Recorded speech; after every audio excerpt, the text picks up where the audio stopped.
अगर कोनो सबसे ज्यादा क्षेत्रीय भाषा बढ़ोतरी भेले हाँ तो वो पंजाबी छे और दोसर नंबर पर मैथिली छे। मिथिला जय मैथिल अगर अहाँ गूगल पर जाए छे और दुनिया के सबसे मधुर और समृद्ध भाषा मारे छे तो मैथिली अहाँ के अबैया। पान अहाँ के न्यूज़पेपर आउटलेट छथि वो अहाँ के एहि पर में एगो डिस्क्रिप्शन लिखने छथि ते पर में वो सजेस्ट कर रहल छै कि हम विरोध कर रहल छी कि मधुर भाषा नहीं छै, एहन बात नहीं छै। कोनो चीज के तथ्य के आधार पर में कोनो चीज के व्याख्या करबाक चाहिए कि नहीं कि अहाँ ककरो कहबै कि देखियो सर्च मारि के देखियो ना सबसे मधुर भाषा ई अबै छै, ओ कहत अगर क्रिमिनल सर्च मारि के देखबै तो मोदियो अबै छै, मोदी जी क्रिमिनल छै।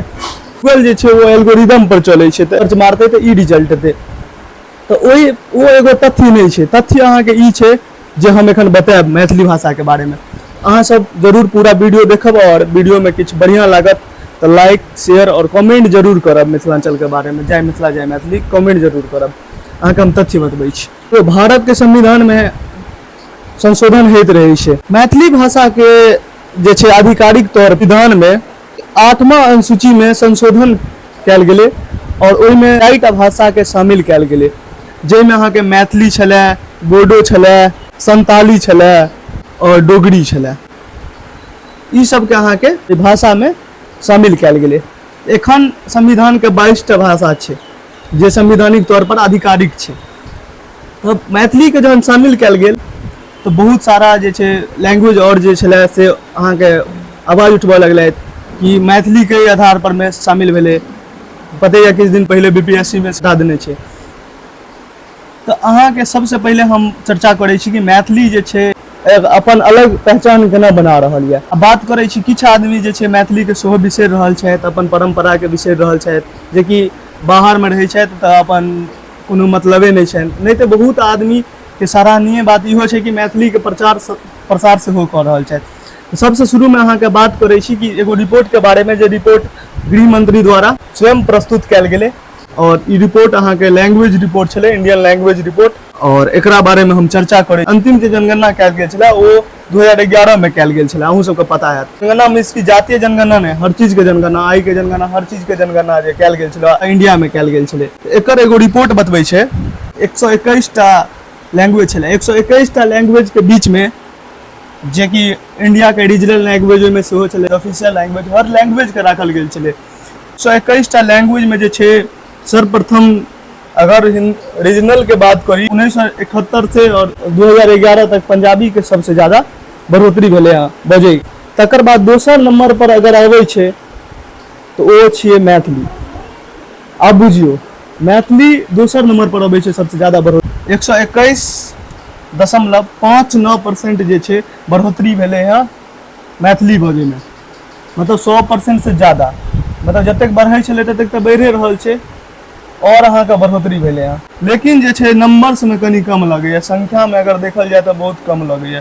1,35,83,464 आदमी वो अहाँ के मैथिली बजै छथि मदर टंग।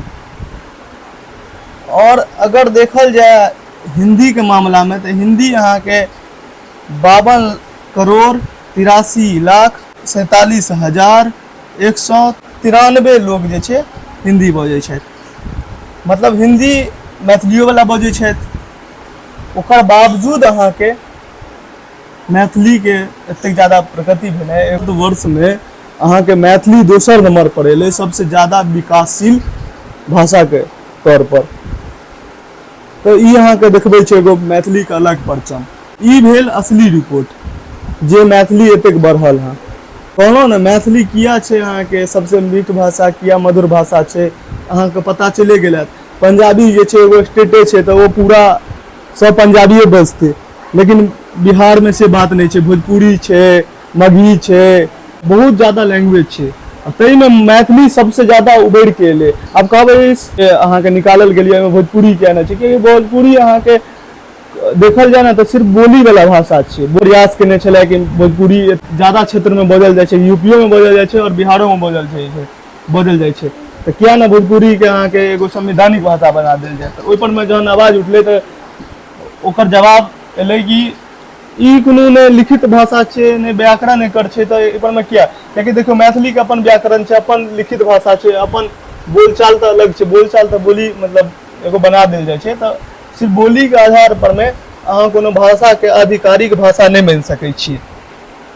और अपन सबके मैथिली जे छै बहुत ज़्यादा विकास कर रहल यऽ और आगो विकास करैत रहत, कियाकि बहुत मधुर भाषा यऽ। कनिक कनिक आब हिंदी टोंग आबि गेल हँ, वो अलग बात छै, जेना कि सोहारी अपना सब कहै छलियै, आब रोटी कहै छियै।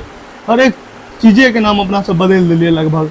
कम आब मैथिली के अपनो सब यूज कर रहल छै, हिंदी बजै छियै बोलचाल में, आब मैथिली के जगह पर हिंदी लपेट दै छियै।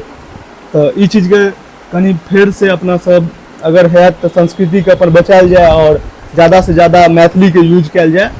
और अगर मैथिली के अपना सब उपयोग ज़्यादा करै छियै तो अगला जो रिपोर्ट है तो ओहिमे नंबर 1 बने के आशा रहत। और जय मिथिला जय मैथिली, कमेंट में जरूर जय मिथिला जय मैथिली लिख देब।